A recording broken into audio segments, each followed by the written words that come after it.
ಇಲ್ಲಿರೋರೆಲ್ಲ ನನಗೆ ಚಿಕ್ಕಪ್ಪರು, ಮಾಮಂದ್ರು, ತಾತನ್.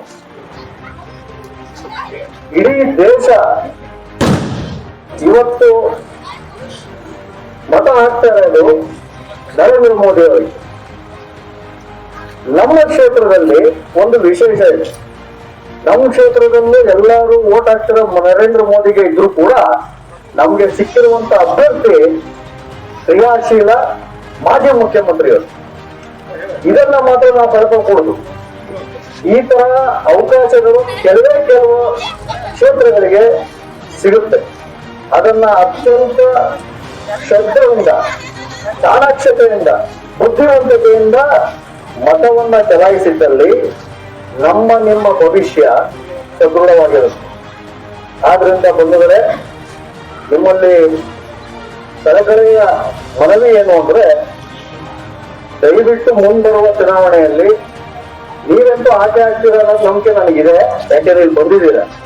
ಆದ್ರೆ ನಿಮ್ಮ ಇಲ್ಲಿ ಯಾರು ಬಂದಿಲ್ವೋ ಅವ್ರನ್ನ ಮನ ಹೆಂಗ್ ಒಲಿಸ್ತೀರಾ, ಅವ್ರನ್ನ ಹೆಂಗ್ ಗೆಲ್ತೀರಾ, ಅವ್ರನ್ನ ಜೋಶಕ್ಕೋಸ್ಕರ ಯಾವ ರೀತಿ ಮತವನ್ನ ಯಾಚನೆ ಮಾಡಂಗೆ ಮತ ಹಾಕಂಗೆ ಮಾಡ್ತೀರಾ ಅನ್ನೋದು ಅದು ನಮ್ಮ ಜಯ. ನಾನು ವೃತ್ತಿಯಲ್ಲಿ ವಕೀಲನಾಗಿದ್ರು ಕೂಡ ನನ್ನನ್ನ ಐಡೆಂಟಿಫೈ ಮಾಡಿ ನಮ್ಮ ಸಮಾಜದಲ್ಲಿ ನೀನು ಮುಂಬರ್ಬೇಕು ಅಂತ ಹೇಳಿ ರಾಜಕೀಯ ಸಾಮಾಜಿಕ ಜೀವನಕ್ಕೆ ನೀನು ಬಾ ಅಂತ ನಿರ್ದೇಶನ ಮಾಡಿರೋದು ಸನ್ಮಾನ್ಯ ಬೊಮ್ಮಾಯಿ ಸಾಹೇಬರು.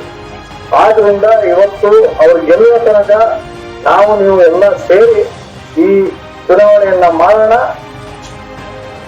ಮೇ 7ನೇ ತಾರೀಕಿಗೆ ಗೆದ್ದು 2ನೇ ಕ್ರಮಾಂಕ, 2ನೇ ನಂಬರ್ ಬಸವರಾಜ ಬೊಮ್ಮಾಯಿ ಅವರ ಕಮಲ ಚಿಹ್ನೆ 2ನೇ ನಂಬರ್ ಅಲ್ಲಿ ಇರುವಂತದ್ದು.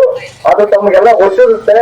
ದಯವಿಟ್ಟು ತಾವು ಬೇರೆಯವ್ರಿಗೆ ಹೇಳಿ ಇದನ್ನ ಮಾಡ್ಕೊಡ್ಬೇಕು ಅಂತ ನಾನು ವಿನಂತಿ ಮಾಡ್ತೀನಿ. ಬಸವರಾಜ ಬೊಮ್ಮಾಯಿ ಸಾಹೇಬರು ಮಾತಾಡ್ಲಿ ಅಂತ ಹೇಳಿ ಅವಕಾಶ ಮಾಡ್ಕೊಡ್ತೀನಿ.